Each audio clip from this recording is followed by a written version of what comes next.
आज मैं आपसे बात करूंगा अपनी बुलाहट को, अपनी कॉलिंग को फॉलो करना। बहुत से लोग पूछते हैं मेरी बुलाहट क्या है, मैं कैसे जानूं कि मेरी कॉलिंग क्या है, परमेश्वर ने मुझे किस काम के लिए बुलाया है।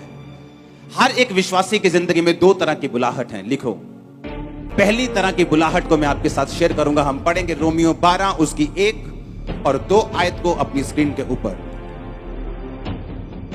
उसमें लिखा, अब इसलिए हे भाइयों, मैं तुमसे परमेश्वर की दया याद कराकर विनती करता हूं कि अपने शरीरों को जीवित, पवित्र और परमेश्वर को भावता हुआ बलिदान करके चढ़ाओ, यही तुम्हारी आत्मिक सेवा है।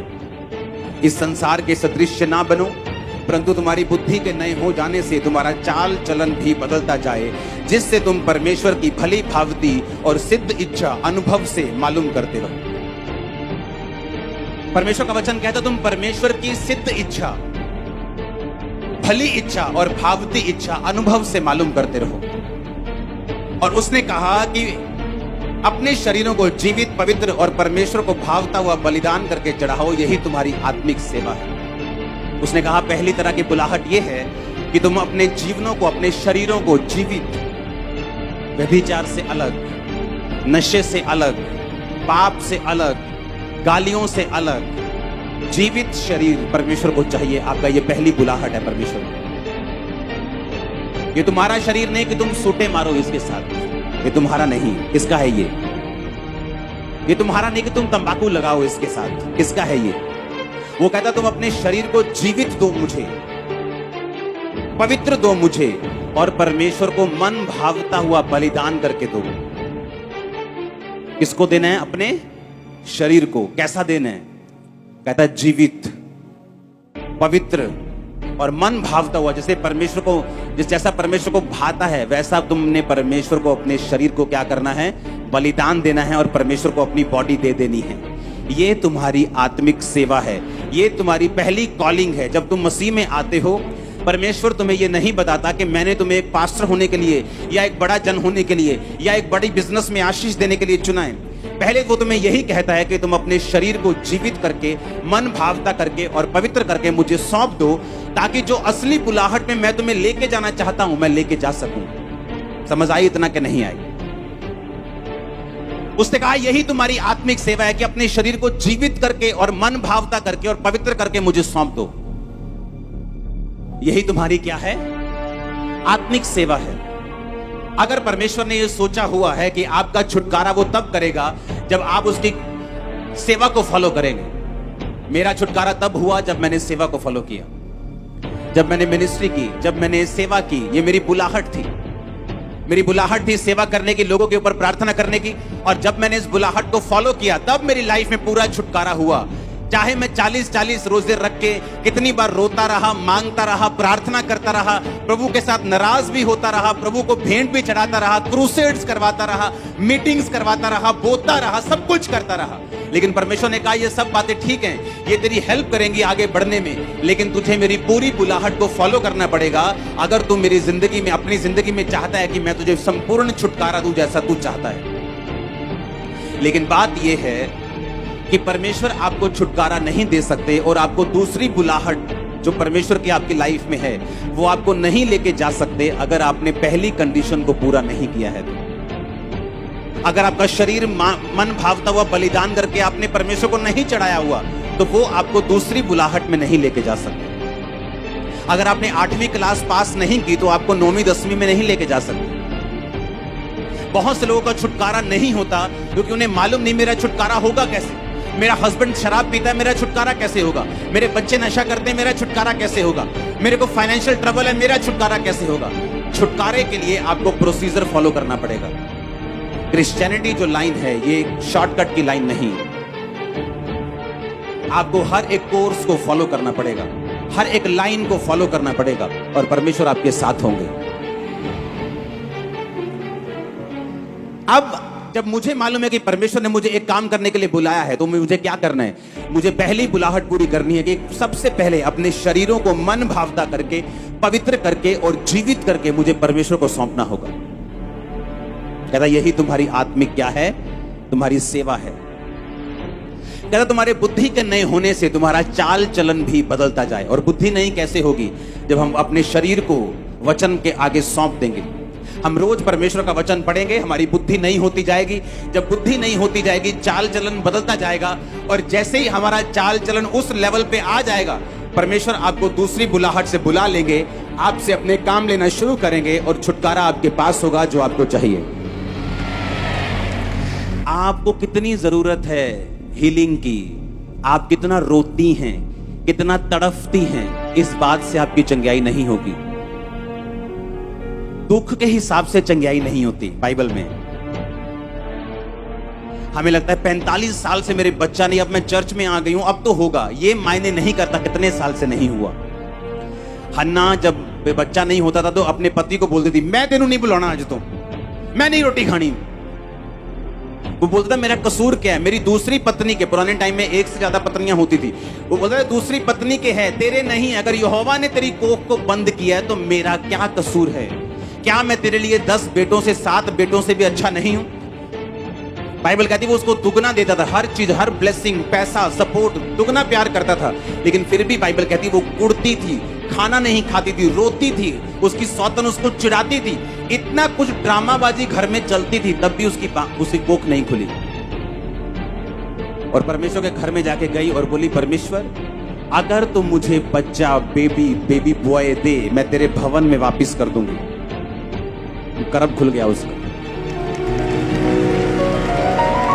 परमेश्वर ने यह नहीं कहा कि तू बहुत रो के आई है इसलिए मैं तेरे गर्भ को खोलता हूं, तू बड़ी दुखी थी, मैं तेरे गर्भ को, तू बड़ी चिड़ी हुई थी, मैं तेरे गर्भ को खोलता हूं। जैसे ही उसने अपनी बुलाहट को समझा कि मेरी बुलाहट ये है कि सबसे पहले मैं अपने जीवन को परमेश्वर के हाथों में सौंप दूं, प्रार्थना करूं, और दूसरा मेरी बुलाहट ये है कि परमेश्वर के लिए मैं एक बेटे को जन्म दूं जो खुदा की सेवा करे। अब आप मेरी बात को समझ रहे कि नहीं? जैसे ही उसको समझ आई कि मेरी बुलाहट यह है कि पवित्र आत्मा ने उसे समझाया, वो गई और उसने प्रार्थना की, पवित्र आत्मा ने उसे उखाड़ा, बोल कि अगर तेरे बेबी बॉय होगा, बेटा होगा, तो परमेश्वर के घर में दे देगी और परमेश्वर के घर में वो सेवा करेगा। और परमेश्वर को एक नबी चाहिए था जिससे वो बात कर सके। जैसे ही उसने परमेश्वर की मर्जी को पूरा किया, परमेश्वर ने उसको ताकत दी।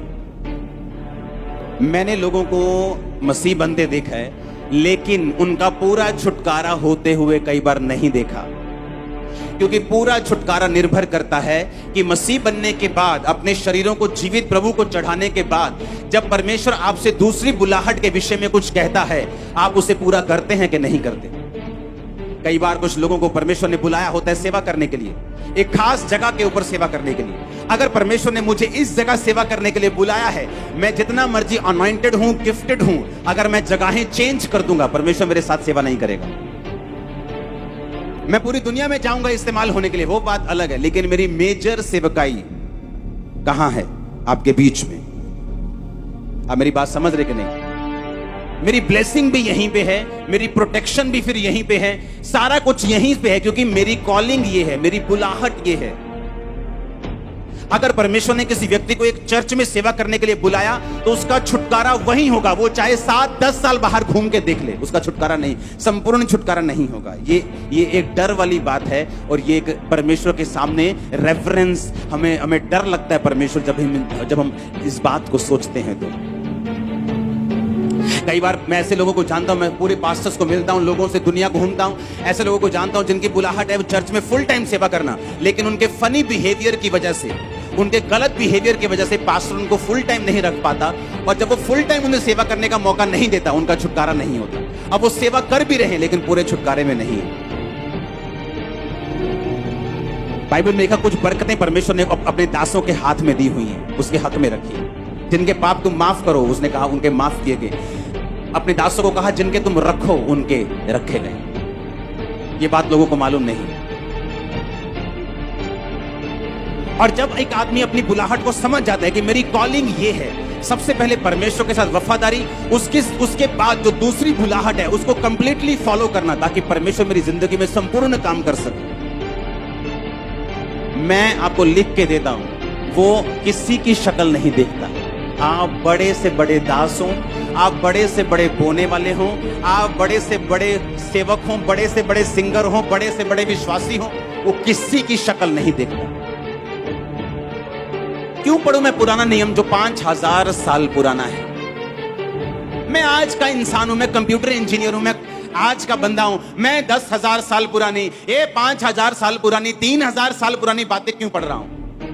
क्योंकि उससे मुझे समझ आती है कि किन किन लोगों ने क्या किया कि परमेश्वर खुश हुए, और किन किन लोगों ने क्या नहीं किया कि उनको दुखों का सामना करना पड़ा।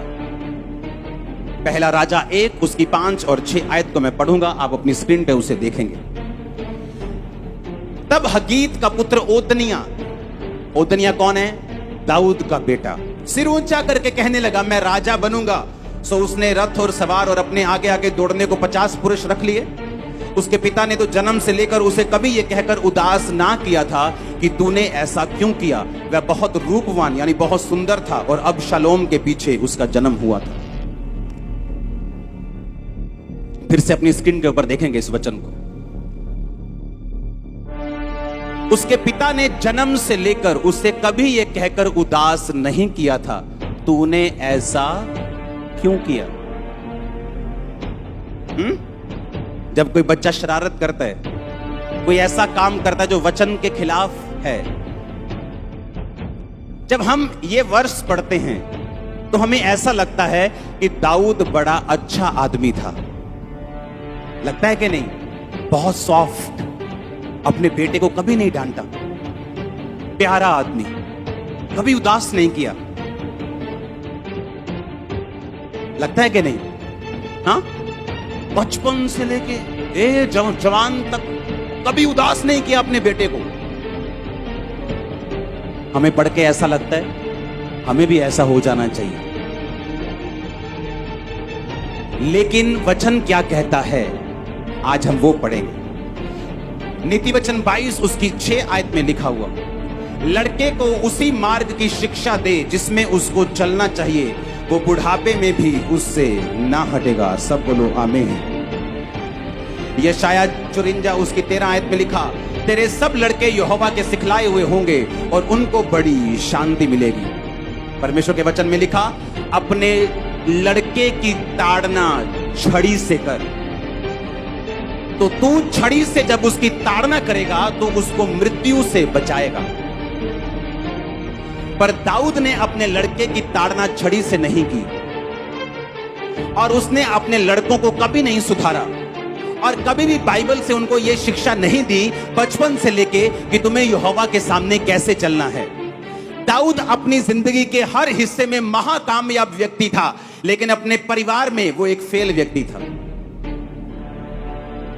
वो दाऊद जिसके साथ परमेश्वर हमेशा रहता था, वो दाऊद जो एक भी लड़ाई नहीं हारा, वो दाऊद जो पवित्र आत्मा से भरा हुआ था। लेकिन परमेश्वर ये कहता है कि तुम चाहे जितने मर्जी बड़े विश्वासी क्यों ना हो, तुम्हें वचन के ऊपर चलना सीखना होगा।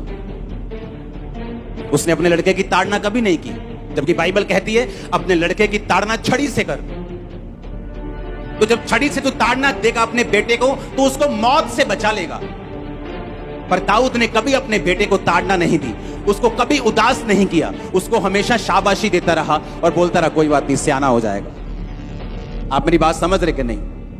और सिर्फ एक ही ऐसा क्षेत्र, एक ऐसा एरिया, एक ऐसी चीज थी जिसमें दाऊद फेल था, वो था उसका परिवार। कारण यह था परमेश्वर के वचन को इग्नोर करना, और दूसरा बैतशेबा के साथ व्यभिचार करना। आप मेरी बात समझ रहे कि नहीं? उसके परिवार में छुटकारे की कमी इसलिए थी क्योंकि वो परमेश्वर के वचन को पूरी तरह से फॉलो और अपनी बुलाहट को फॉलो नहीं कर पाया। आप अपने बच्चों को समझाना नहीं चाहते, आप बोलते हो नहीं नहीं ये तो भी जवान है, जवानी में गलतियां करते हैं। अरे जवानी में गलतियां नहीं करते, क्या जवानी क्या बुढ़ापा, गलती गलती है। आप उसको समझाते नहीं, आप कभी छड़ी नहीं उठाते, और आप अपने बच्चों को नरक के लिए तैयार कर देते हैं। और जब वो बड़ा हुआ कहता मैं राजा बनूंगा, अपने बाप से सलाह तक नहीं की, कहता मैं राजा बनूंगा। और बाइबल कहती सब लोगों को गया, लेके गया प्रभु, एक बड़ा भोज दिया और अनाउंस कर दिया कि मैं इजराइल का राजा हूं। और बाइबल कहती जब सुलेमान राजा बनाया गया, ये ओतनिया मारा गया। काश इसका बाप इसे मारता छड़ी से, तो ये मौत से ना मरता। और बहुत कम लोगों में ये फादर का हार्ट होता है जो लोगों को सही रीति के साथ सिखाना चाहते हैं, नहीं तो कोई ये सिरदर्दी लेना नहीं चाहता। हालेलुया। उसने कहा जो पहला काम तेरा है वो ये है कि अपने शरीरों को पवित्र मन भावता जीवित करके परमेश्वर को चढ़ाना, और तेरी बुद्धि नहीं होनी चाहिए। जो बाइबल कहती है तेरी बुद्धि उसके अनुसार होनी चाहिए, ना कि जिस हिसाब से तेरे परिवार, तेरे बूढ़े, तेरे दादा परदादा चलते आए, ना कि उस हिसाब से, बल्कि बाइबल के हिसाब से। आप मेरी बात समझ रहे कि नहीं? एक ही जगह दाऊद ने फेलियर देखा, वो क्या था? उसका परिवार। एक ही जगह उसने फेलियर को महसूस किया अपनी लाइफ में, वो कहां पर? उसके परिवार के ऊपर। क्योंकि दाऊद ने हर एक वर्ड को फॉलो किया, बस ये वचन उसने फॉलो नहीं किया कि अपने लड़के की ताड़ना छड़ी से कर। अपने लड़के को तभी सिखा जब वो बच्चा है, जब वो बड़ा हो जाएगा वो हटेगा नहीं। आज आपके बच्चे अगर चर्च में नहीं है पढ़ाई के नाम पे, कि उन्होंने पढ़ना है, ट्यूशन है, तो आप उनको तैयार कर रहे हो कि जब बड़े होकर वो रिबेलियस हो जाएंगे, खुदा के खिलाफ हो जाएंगे, परिवार के खिलाफ हो जाएंगे, आप उनकी जिंदगी में कुछ नहीं कर सकेंगे। आज अगर एक 10 साल का बच्चा पाप को समझता है, पहले 20 साल का बड़ा पाप को समझता था, टाइम जैसे जैसे दिन बुरे होते जा रहे हैं, अंधेरे होते जा रहे हैं, फिर 16 साल का 15 साल का बंदा पाप को समझने लगा, आज 8 साल का बच्चा भी पाप को समझता है। अगर वो पाप को समझता है तो चर्च क्यों नहीं लेके आए तुम लोग? अगर वो समझता है पाप क्या है तो ये भी समझेगा वचन क्या है। अगर वो पाप को समझता है तो परमेश्वर को भी समझेगा। तो वो घर पे क्या कर रहा है? वो आज बीमार है, वो बात समझ आती है कि थोड़ा ठीक नहीं है, घर पे है, लेकिन अच्छा भला घर पे ये बात समझ नहीं आती। हमें वो करना होगा जो परमेश्वर का वचन कहता है। हमें पहली बुलाहट को फॉलो करना होगा और उसके बाद दूसरी बुलाहट परमेश्वर हमें भली भावती और सिद्ध इच्छा हमें अनुभव से मालूम होगी कि कहां पे परमेश्वर का आत्मा मेरे साथ रहता है। जब मैं इस जगह पे सेवा करता हूं, जब मैं ऐसे करता हूं, परमेश्वर का आत्मा मेरे साथ रहता है। जब मैं ऐसे परमेश्वर के साथ चलता हूं तो मुझे फ्लो फील होता है। जब मैं इस तरह से परमेश्वर के साथ चलता हूं तो मुझे महसूस होता है कि हाँ मैं सही कर रहा हूं। कितने मेरी बात को समझ रहे हैं? और तब हमें मालूम होता है कि हाँ हम परमेश्वर की दूसरी बुलाहट में एंटर कर चुके हैं। आमीन।